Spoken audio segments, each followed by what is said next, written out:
bad-looking pot. Pero, te, may good qualities naman si Sir Kenneth, ha? O, tignan mo. Gwapo siya. Mabait. Gwapo. Mayaman. Matyo. Mabait. Gwapo. Nasabi ko na bang gwapo?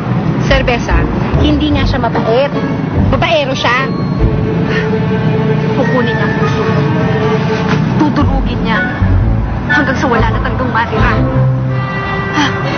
Oh. Eh, bakit may i-reassure ka sa'yo nung isang gabi? Diba? Bigla siyang dumating doon. Ang hirap kasi sa'yo, ni-judge mo yung tao. Ano? Ni-judge mo. Judge. Ni-judge. Ni-judge mo yung tao. He is not a book. Diba? Not a book.